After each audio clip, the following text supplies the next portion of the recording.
Faites l'œuvre précieuse qui sert le Seigneur. Matthieu 26, versets 6 à 13. Comme Jésus était à Béthanie dans la maison de Simon le lépreux, une femme s'approcha de lui tenant un vase d'albâtre qui renfermait un parfum de grand prix, et pendant qu'il était à table, elle répandit le parfum sur sa tête. Les disciples voyant cela s'indignèrent et dirent « À quoi bon cette perte ? On aurait pu vendre ce parfum très cher et en donner le prix aux pauvres. » Jésus s'en étant aperçu leur dit « Pourquoi faites-vous de la peine à cette femme ? Elle a fait une bonne action à mon égard, car vous avez toujours des pauvres avec vous, mais vous ne m'avez pas toujours. En répandant ce parfum sur mon corps, elle l'a fait pour ma sépulture. Je vous le dis en vérité, partout où cette bonne nouvelle sera prêchée dans le monde entier, on racontera aussi en mémoire de cette femme ce qu'elle a fait. »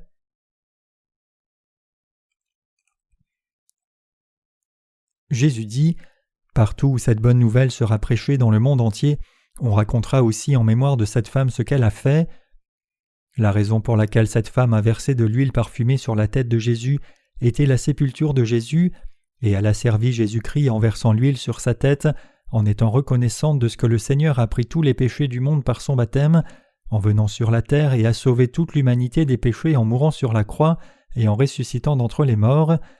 Cette femme l'a versé sur la tête de Jésus en brisant un flacon d'albâtre d'huile parfumée de grand prix. Un flacon d'albâtre d'huile parfumée très précieuse valait un grand montant d'argent comparable à un salaire qu'une personne recevrait pour avoir travaillé dans la maison de quelqu'un pendant 1 an. Ayant entendu la nouvelle que Jésus était à la maison de Simon le lépreux, la femme est venue dans la maison de Simon. Jésus prenait un repas à ce moment-là. Jésus avait l'habitude de manger en étant à moitié couché avec la partie inférieure du corps allongée. Peut-être que Jésus mangeait aussi en étant à moitié allongé confortablement. Alors qu'il mangeait et tenait des conversations, la femme est entrée dans la pièce, puis s'étant approchée à côté de la tête de Jésus, elle versa de l'huile parfumée d'un flacon d'albâtre sur sa tête. En voyant cette femme verser de l'huile parfumée d'un flacon d'albâtre sur la tête de Jésus, l'un des disciples s'est avancé et a dit « À quoi bon cette perte ?» Selon l'évangile de Jean, la personne qui a dit ces paroles était Judas Iscariote. Jean 12, versets 4 à 6. Il a dit ces paroles d'indignation parce qu'il était certain que cette femme gaspillait une huile parfumée précieuse dans un acte inutile, et puisque c'était lui qui était responsable de l'argent, il pensait qu'il aurait pu en faire bon usage si elle l'avait vendu contre de l'argent puis lui avait donné l'argent. Cependant, loin de montrer de l'indignation au sujet de la femme qui a versé l'huile sur sa tête, Jésus a dit ce qui suit. « Cette femme l'a fait pour l'Évangile, je vais mourir par la crucifixion, et donc cette femme a versé l'huile parfumée sur mon corps pour l'enterrement de ma dépouille après ma mort. » Et aussi, Jésus a continué en disant à la femme « Partout où cet Évangile sera prêché dans le monde entier, ce que cette femme a fait sera raconté en mémoire d'elle. » Matthieu 26, verset 13. En regardant à ce que Jésus a dit, il semble que le point de vue de Jésus ait été différent du point de vue des disciples de Jésus. L'un des disciples de Jésus voyait cet acte comme étant du gaspillage en disant « Pourquoi ce gaspillage ?» Mais Jésus l'a vu comme un acte qui est digne de commémoration. Jésus a vu l'acte de telle sorte que la femme avait en fait versé l'huile parfumée par avance pour l'enterrement de Jésus quand son corps serait purifié entièrement et aspergé d'huile parfumée après sa mort à la croix. L'huile que cette femme a versée sur la tête de Jésus était la sorte d'huile qui donne un arôme, comme un parfum. Cette femme avait versé l'huile aromatique sur la tête de Jésus en brisant le grand flacon précieux dans lequel elle l'avait gardé. En voyant cela, Jésus a dit « Elle a servi l'Évangile. » Cette femme a servi la diffusion de l'Évangile. Ce n'était pas du gaspillage. Aux disciples indignés, Jésus dit « Car vous avez toujours les pauvres avec vous, mais vous ne m'avez pas toujours. » Matthieu 26, verset 11. Le fait est que notre Seigneur n'allait pas être avec les disciples pour toujours, mais plutôt il était sur le point d'être cloué à la croix, mourir et ressusciter, puis monter à la droite du trône de Dieu le Père. Ainsi, il allait sauver toute l'humanité. En vérité, les pauvres sont toujours autour de nous, mais notre Seigneur n'est pas toujours avec nous. Autrement dit, servir l'Évangile est quelque chose qui vaut des centaines et même des milliers de fois mieux qu'aider les pauvres, et cet Évangile n'est pas quelque chose que nous pouvons servir toujours à tout moment. Plutôt, le Seigneur dit qu'il y a un temps pour servir l'Évangile. Ainsi le Seigneur a dit « Cette femme qui a versé de l'huile parfumée sur ma tête était au service de l'Évangile, et elle a fait un acte extrêmement précieux. Vous devez aussi faire cette œuvre, et pour ceux qui font cette œuvre, je me souviendrai d'eux. Servir le Seigneur et l'Évangile après avoir reçu la rémission des péchés par la foi au Seigneur est une œuvre qui est extrêmement valorisante et précieuse. C'est une œuvre très précieuse. Se donner soi-même complètement pour l'œuvre du service de l'Évangile est très précieux, et en travaillant dans une société comme cette femme, servir l'Évangile avec des choses matérielles est aussi un acte très précieux. Le Seigneur dit « Ceux qui ont travaillé pour l'Évangile et servi l'Évangile de toute manière possible, Dieu se souviendra d'eux. » En tout cas, notre Seigneur dit « Ceux qui servent l'Évangile sont des gens qui font une œuvre très précieuse. Aussi cette œuvre est quelque chose qui est digne de ma commémoration, et c'est quelque chose qui est digne d'être rappelé pendant très très longtemps. » Nous sommes aussi au service de l'Évangile de l'eau et de l'Esprit. Nous mettons tous nos efforts à la diffusion de l'Évangile de par le monde. Comme moyen maintenant même, nous distribuons des livres dans le monde entier à partir de la Corée et des États-Unis. Nous l'avons organisé ainsi pour que ceux qui veulent avoir les livres puissent les avoir en les demandant par Internet. Un appel téléphonique m'est parvenu du pasteur Kim aux États-Unis hier, et il disait que des livres étaient maintenant expédiés à un rythme très élevé. Ainsi, il a dit qu'avant de revenir en Corée le 15 juillet, il allait distribuer tous les livres que nous avons envoyés aux États-Unis. Nous devrons envoyer encore plus de livres à nouveau. Nous diffusons l'Évangile dans le monde entier à travers le ministère de la littérature. Ce travail de la diffusion de l'Évangile par notre ministère de la littérature a été possible parce qu'il y avait des serviteurs et des servantes de Dieu, ainsi que ceux parmi nous les saints, qui louent le Seigneur comme la femme qui avait versé de l'huile parfumée très précieuse d'un flacon d'albâtre sur Jésus. L'Évangile se diffuse parce qu'il y a de telles personnes, et lorsque l'Évangile est prêché, le fait est que le sacrifice de ceux qui ont servi l'Évangile est commémoré, tout comme il a été dit que la femme qui a versé de l'huile parfumée sur la tête du Seigneur serait commémorée partout où l'Évangile serait prêché comme c'est écrit dans la Bible. Un pasteur pour détenu d'un certain pénitencier en Floride, aux USA, nous a demandé d'envoyer les livres, donc nous les lui avons envoyés, et dans une communication récente, les gens ont demandé au moins 10 des livres en même temps, et après avoir lu les livres, ils continuent de nous envoyer la nouvelle qu'ils ont été extrêmement bénéfiques et bons. Beaucoup de gens répondent en disant « Dans le passé, je pensais que le baptême de Jésus, tout comme le baptême d'eau que nous recevons, était juste une cérémonie de plus, mais maintenant, j'ai réalisé que ce n'était pas seulement une cérémonie, mais quelque chose de si profond de sens.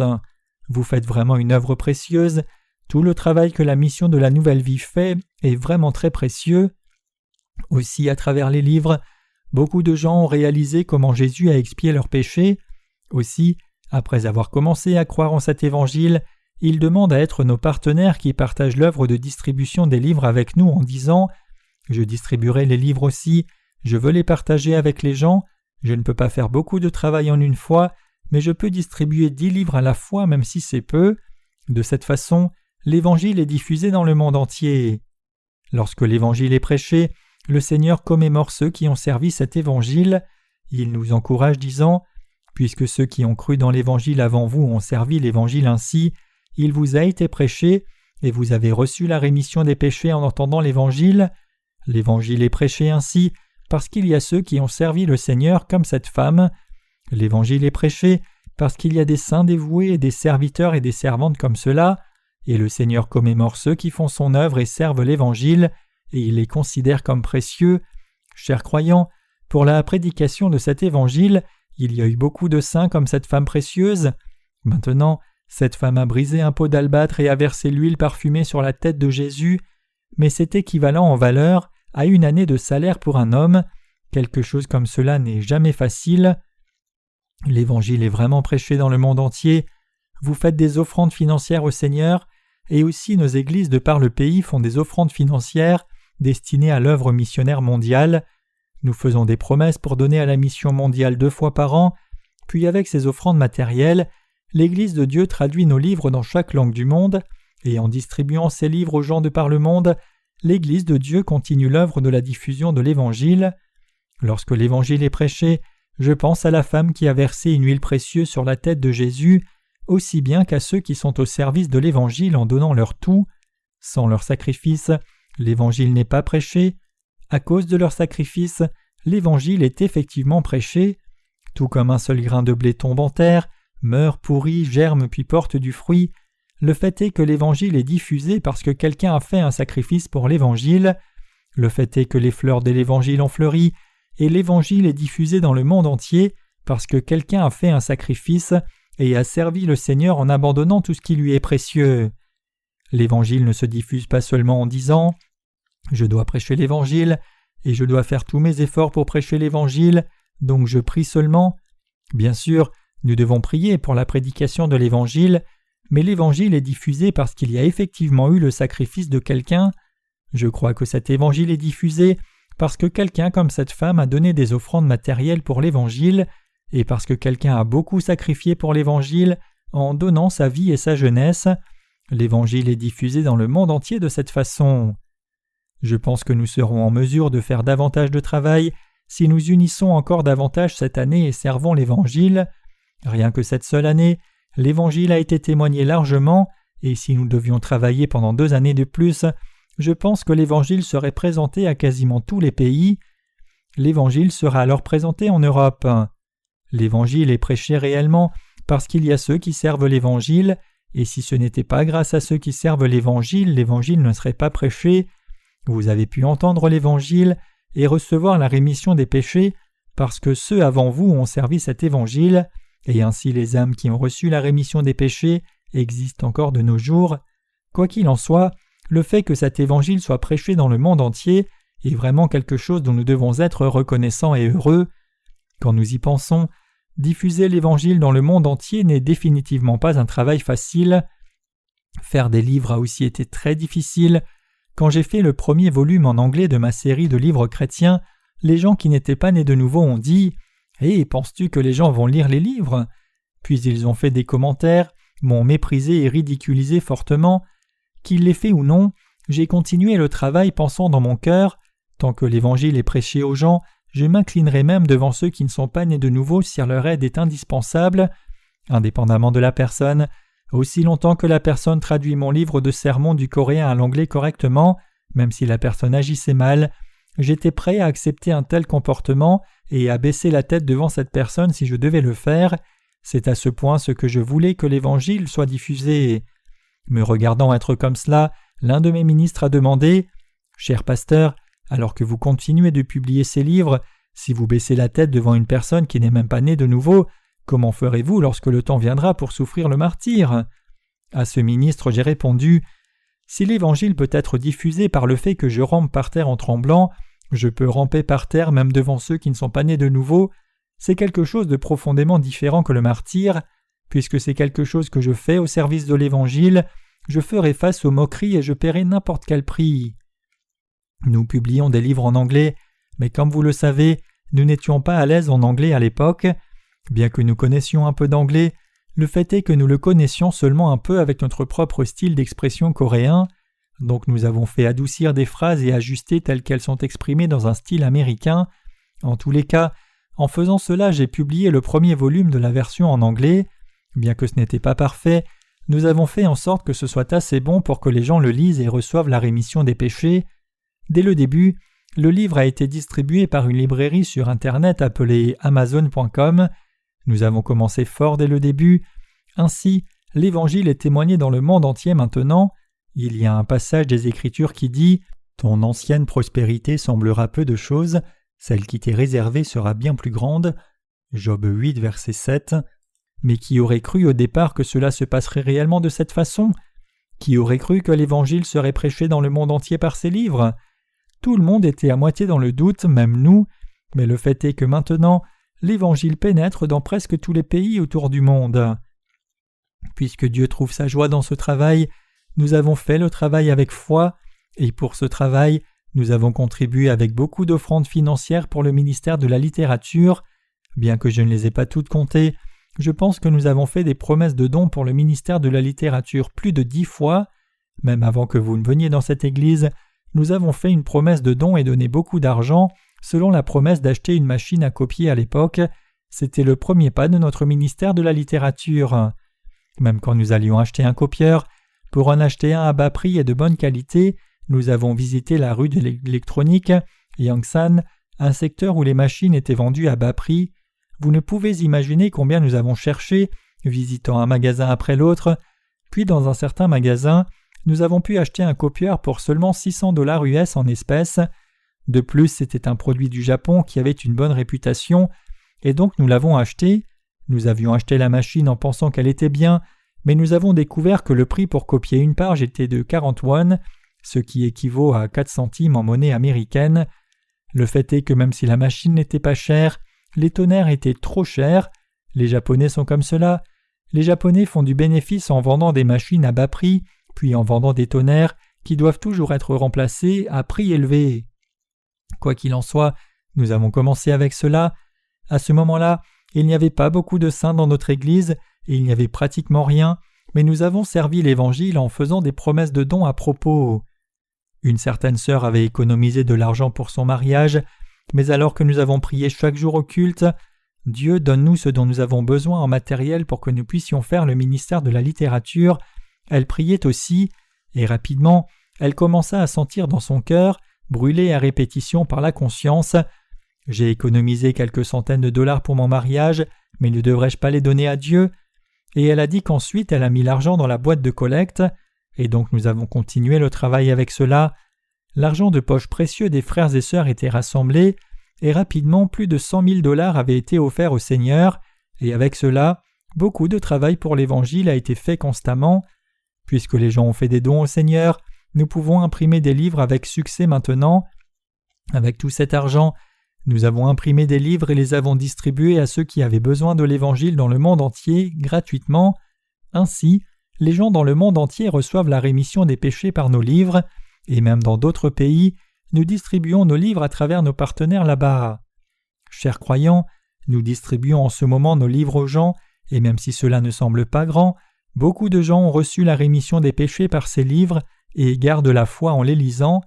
Ils tiennent ferme dans leur foi en lisant ces livres seuls dans leur propre maison, n'allant pas dans des églises qui ne sont pas nées de nouveau, et alors quand une église de Dieu est bâtie près de leur maison, ils vont dans cette église, et là ils continuent de servir le Seigneur en gardant leur foi. Les livres accomplissent leur but, de tels cas sont nombreux.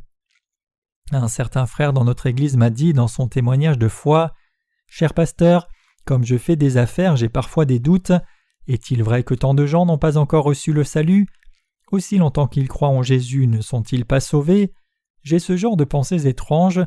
Une fois que le doute vient dans ma tête, ces pensées en engendrent d'autres et je suis confus. La foi que j'ai certainement reçu le salut elle-même est ébranlée. Et donc quand je rentre, je lis toujours les livres de sermons avant de me coucher. Oui, c'est vrai, le Seigneur m'a sauvé ainsi. Ainsi je lis les livres une fois de plus et organise à nouveau ce qui est dans mon cœur. Puis je vais dormir. Ainsi je lis les livres tous les jours lorsque mon cœur est troublé. Je lis les livres et médite chaque jour. Et finalement je ne peux que dire « Oui, certainement, le Seigneur m'a sauvé par l'eau et l'Esprit. » Maintenant même vous et moi diffusons l'Évangile. Nous continuons de diffuser l'Évangile par nos lèvres aussi. Ainsi, beaucoup de gens reçoivent la rémission des péchés, mais il s'avère que c'est par les livres qu'un plus grand nombre de gens entrent en contact avec l'Évangile et reçoivent la rémission des péchés. Il y a ceux qui viennent à l'Église après avoir réalisé cette vérité de l'Évangile et reçu la rémission des péchés à travers les livres. Mais pour ceux qui n'ont pas encore pu rejoindre l'Église de Dieu, avec ces livres, ils continuent de tenir ferme dans leur foi et sont nourris spirituellement en résolvant beaucoup de doutes dans leur propre foi. Maintenant même, nous présentons l'Évangile à une femme japonaise de 30 ans nommée Itakaki Misao en lui donnant nos livres écrits en japonais. Puisqu'elle est native du Japon, elle est très utile à la relecture de nos livres écrits en japonais, et donc, quand notre équipe en charge de la traduction en japonais lit et relit les livres une fois de plus, un livre de bonne qualité pourra sortir, et je pense que ce sera d'une grande aide pour la prédication de l'Évangile au Japon. Maintenant même à travers les livres, l'Évangile est même prêché aux descendants coréens qui vivent en Chine. Le fait est que l'Évangile est diffusé dans des endroits où nous ne pouvons pas directement prêcher l'Évangile par le ministère de la littérature.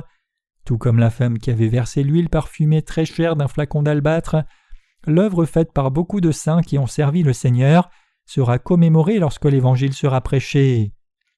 Alors que nous imprimons et partageons les livres avec les gens, en faisant des dons devant le Seigneur, ils découvrent l'Évangile par ces livres, reçoivent la rémission des péchés, se lèvent spirituellement et grandissent comme ouvriers de Dieu. Lorsque ces œuvres de la foi arrivent, le Seigneur se souvient et commémore ceux qui ont servi le Seigneur.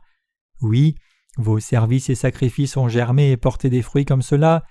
Le fait qu'ils aient reçu la rémission des péchés est dû au fait que je sois devenu leur sauveur, en venant sur la terre, recevant le baptême, mourant sévèrement à la croix, étant ressuscité d'entre les morts. Mais puisque vous avez servi cet évangile, les gens comme vous reçoivent la rémission des péchés en ce temps et cette époque. Cela signifie que le Seigneur se souviendra de cela dans son cœur. Puisqu'il y a ceux qui servent le Seigneur et l'Évangile avec dévouement, l'Évangile est diffusé dans le monde entier, et les gens perdus de ces jours et cette époque, qui sont tourmentés et écrasés par le péché, sont sauvés des péchés. Il y a beaucoup de bonnes œuvres dans ce monde. Il y a tant de besoins d'ouvriers dans les maisons de retraite, les maisons pour mères et enfants, les maisons de santé, et ainsi de suite. Mais une œuvre qui est plus précieuse que ces œuvres, c'est l'œuvre du souvenir et de la gloire du Seigneur, c'est-à-dire l'œuvre du service de cet évangile. Lorsque nous permettons aux autres de savoir que le Seigneur a expié tous nos péchés en venant sur la terre, recevant le baptême et mourant à la croix, le Seigneur se souvient de nous comme l'ayant servi. Le Seigneur se souvient du fait que nous avons diffusé aux autres l'œuvre que le Seigneur a faite après être venu sur la terre. Que se passe-t-il quand vous versez une seule goutte d'huile parfumée dans une pièce? Le parfum ne remplit-il pas la pièce entière pour aussi se répandre dehors? Dieu trouve sa joie dans cette œuvre du service de l'Évangile et le commémore. Je ne mentionnerai pas chacun, mais les noms des gens précieux qui ont vraiment servi le Seigneur sont nombreux dans notre Église. Maintenant même il y en a beaucoup. Il y a beaucoup de gens qui servent le Seigneur anonymement. Chers croyants, il est vrai que nous servons l'Évangile comme cela. Il est bon pour vous de servir l'Évangile après avoir reçu la rémission des péchés. C'est l'œuvre qui est vraiment précieuse, l'œuvre qui reçoit la reconnaissance devant Dieu, et l'œuvre que nous devons faire devant le Seigneur. Le Seigneur dit « Car vous avez toujours les pauvres avec vous, mais vous ne m'avez pas toujours. » Matthieu 26, verset 11. Les pauvres seront toujours sur la terre, et dans la perspective du Seigneur, l'œuvre qui les aide dans la chair n'est pas une œuvre particulièrement précieuse, mais le fait est que l'œuvre du salut des âmes, pour les amener à recevoir la vie éternelle dans le ciel, est plus urgente et il y a toujours une occasion, au lieu de manquer cette occasion, de faire l'œuvre de la diffusion de l'Évangile. C'est ce que signifie « vous ne m'avez pas toujours avec vous ». Verser une huile parfumée sur la tête du Seigneur n'est pas quelque chose que nous pouvons faire tout le temps, c'est quelque chose que nous ne pouvons pas faire si nous ne sommes pas dans ce timing. C'est pour cela que l'apôtre Paul a dit aux saints d'Éphèse, comme à chacun de nous, « Rachetez le temps car les jours sont mauvais » Éphésiens 5, verset 16. Le passage des Écritures « Racheter le temps » signifie saisir les occasions. Nous devons saisir toutes les occasions de servir l'Évangile. Mes chers croyants, il est juste que ceux qui sont nés de nouveau servent le Seigneur. Il est juste pour moi aussi de servir le Seigneur. Depuis que je suis né de nouveau, j'ai servi le Seigneur, et tous nos ministres et ouvriers ont aussi servi le Seigneur. Comme vous le savez bien, nos ministres et ouvriers servent vraiment l'Évangile en offrant pour la diffusion de l'Évangile tout l'argent qu'ils gagnent par le travail physique. La plupart de nos ouvriers du ministère sont dans les affaires, donc ils s'occupent de la nourriture, des habits et de leur logis, et aussi ils offrent au Seigneur la majorité de l'argent qu'ils ont gagné.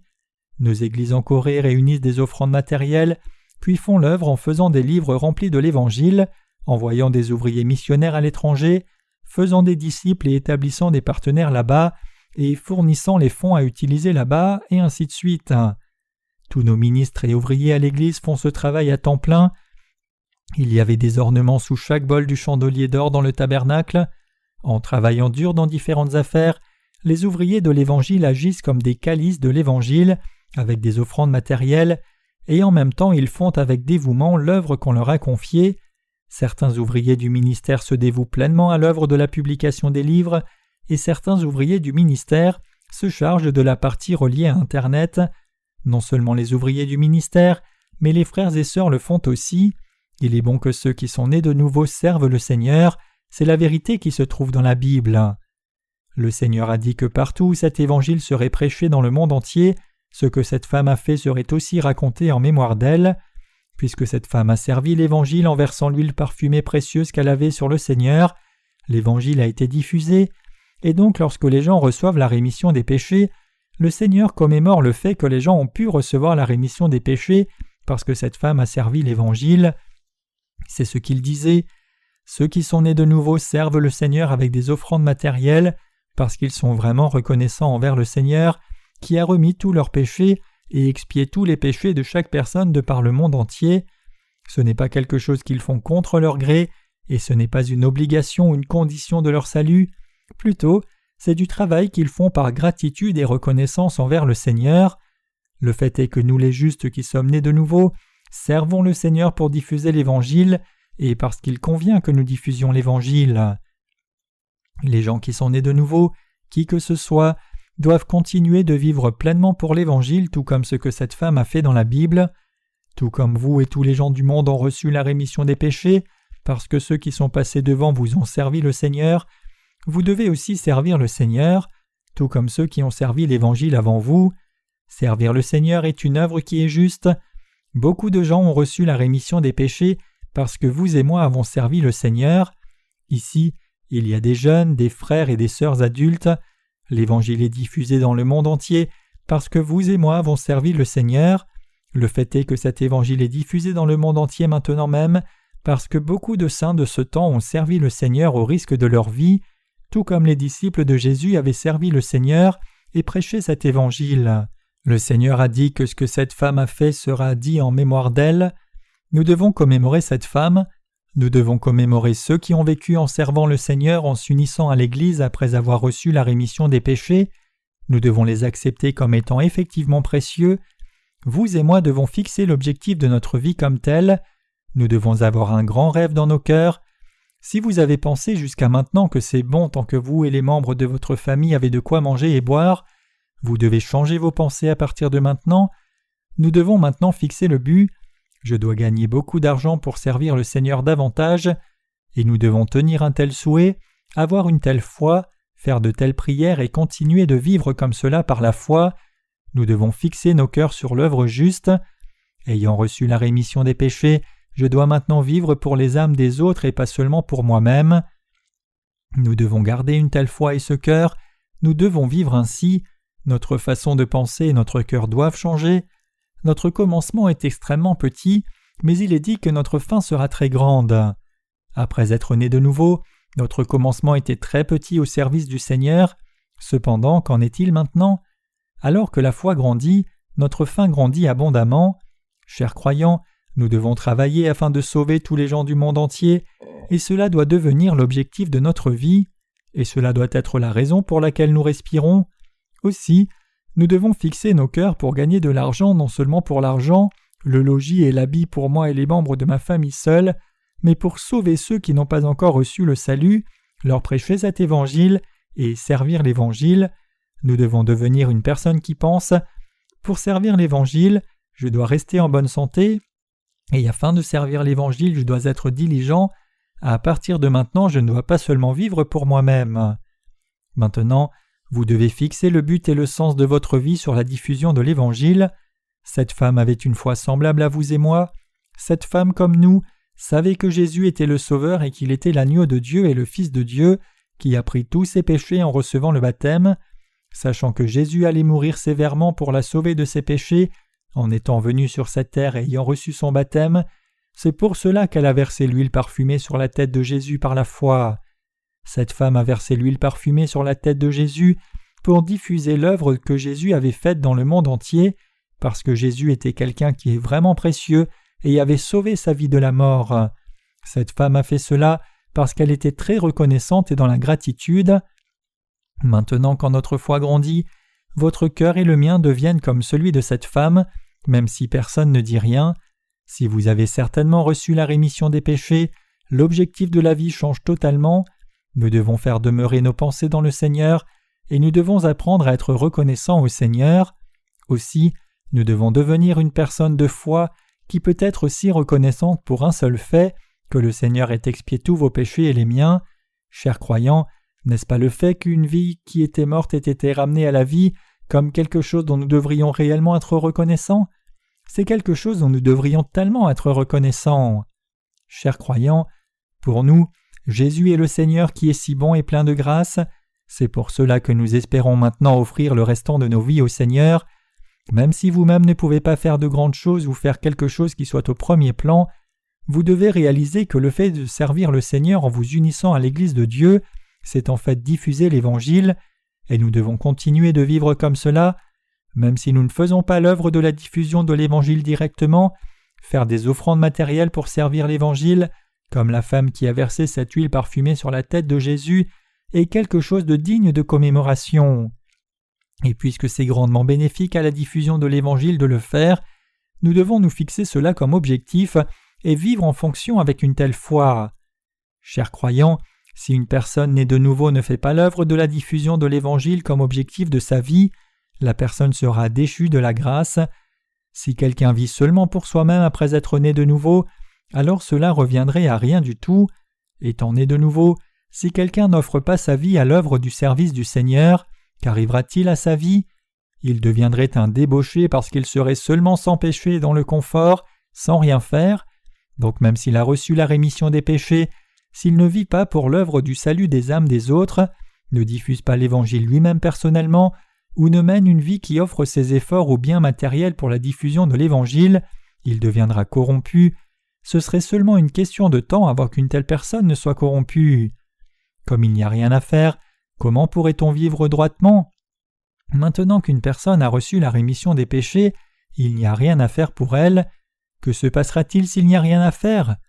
Une telle personne poursuivra les choses du monde, tombant amoureuse des choses du monde, continuant de vivre en s'appuyant sur les choses du monde et recevant la reconnaissance du monde, mais alors elle deviendra corrompue et à la fin elle perdra l'Évangile lui-même.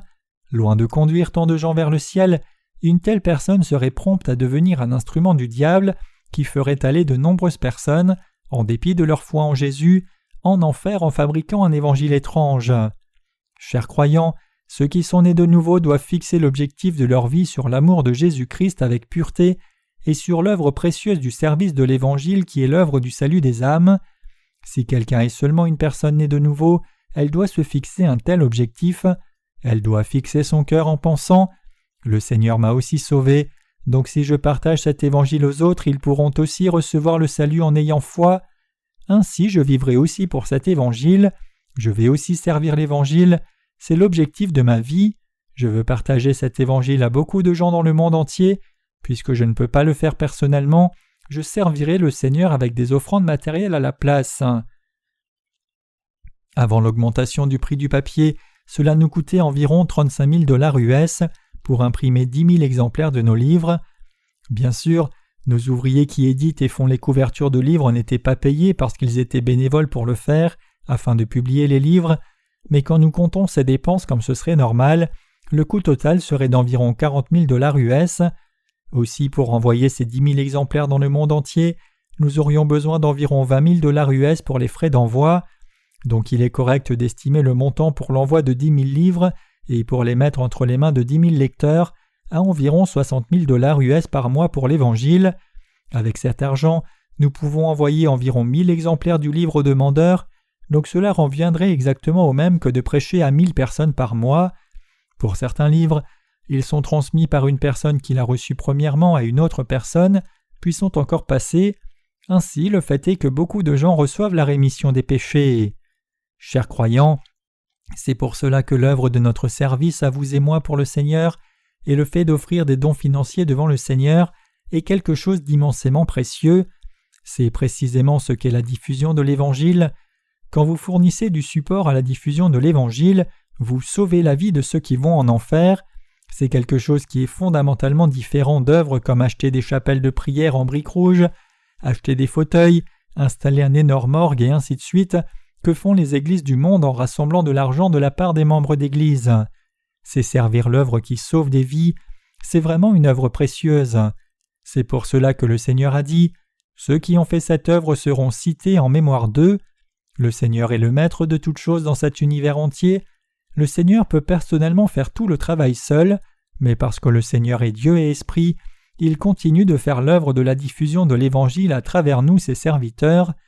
Si vous et moi avons effectivement participé à l'œuvre précieuse de l'Évangile et l'avons servi, alors à notre tour cela revient à participer à la construction du royaume des cieux. Comme nous avons fixé nos cœurs dans une vie de service du Seigneur, le Seigneur nous a donné cette occasion. Combien cette œuvre est-elle précieuse? Si vous êtes quelqu'un qui a vraiment reçu la rémission des péchés, vous devez offrir votre vie à l'œuvre du salut des âmes des autres. Aussi, vous devez fixer l'objectif de votre vie sur l'œuvre de la diffusion de l'Évangile aux autres, puis vous devez vivre le restant de votre vie avec un tel but. Nous devons vivre selon cette foi, le comprenez-vous? Chers croyants, beaucoup de gens ont fait des sacrifices pour l'Évangile. Ils ont non seulement servi le Seigneur avec des offrandes matérielles, mais beaucoup d'autres ont donné leur jeunesse et l'ont offerte au Seigneur. Quelle est la différence entre les ouvriers du ministère et les saints laïcs? Les ministres et ouvriers à plein temps sont différents des saints laïcs, en ce sens qu'ils ont abandonné leur vie entière au Seigneur. Bien sûr, les frères et sœurs laïcs servent aussi le Seigneur d'une façon précieuse.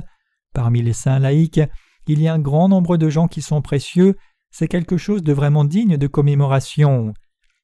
Mais les ministres et les ouvriers à plein temps sont un peu différents. Ils ont offert leur vie au Seigneur. Ils ont offert non seulement des choses matérielles et leur jeunesse, comme le dit le passage des Écritures, « Offrez vos corps comme un sacrifice vivant, saint, agréable à Dieu, ce qui sera de votre part un culte raisonnable. » Romains 12, verset 1. Offrir sa jeunesse est quelque chose d'énormément précieux. L'œuvre du service du Seigneur est une œuvre qui est immensément précieuse. Les gens qui participent à cette œuvre participent à une œuvre immensément précieuse. J'espère que vous participez à cette œuvre précieuse aussi. Je ne vous demande pas de participer en ce moment précis, mais plutôt, j'espère que vous deviendrez progressivement ceux qui participent à l'œuvre du service du Seigneur, au temps où votre foi sera fortement dans votre cœur et que la foi grandira. Alors par nous qui participons à l'œuvre du service de l'Évangile, je crois que l'Évangile sera prêché de par le monde entier vigoureusement. Je ne dis pas ces paroles pour que vous fassiez la promesse d'un grand don financier maintenant.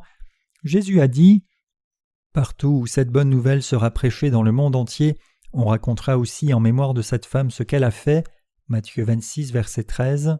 Je veux simplement graver dans vos cœurs ces paroles de Jésus, et j'espère que vous connaissez un peu mieux l'intention du Seigneur. Croyez-vous? Je suis certain que oui. J'ai tant à dire.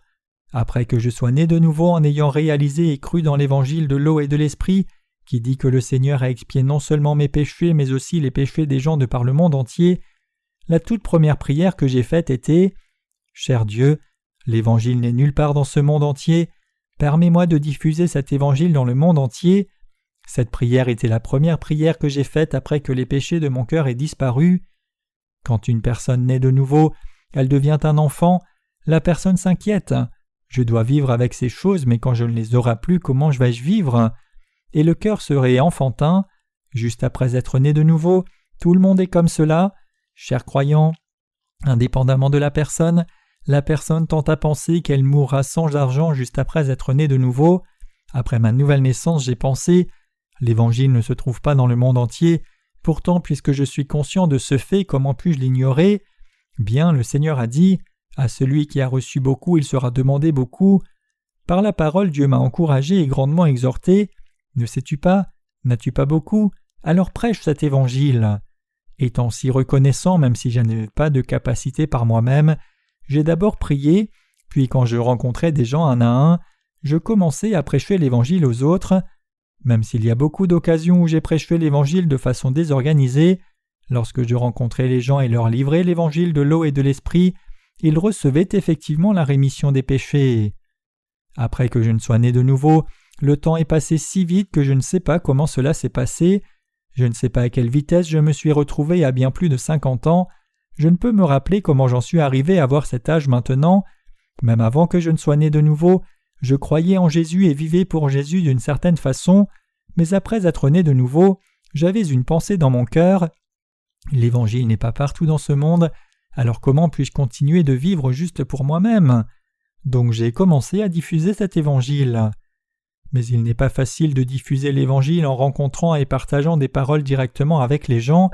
Par exemple, s'il y avait 2 ou 3 personnes qui n'étaient pas nées de nouveau assises ici, je devrais crier fort au mieux de ma capacité.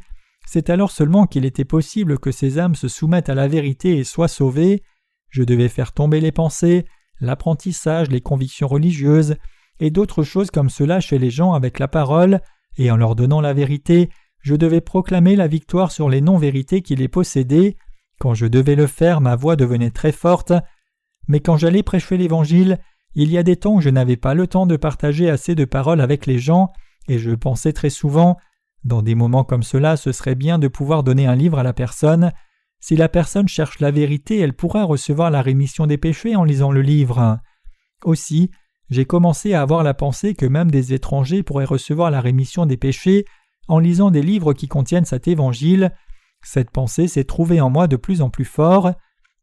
Donc de façon vraiment maigre, nous avons commencé le ministère de la littérature.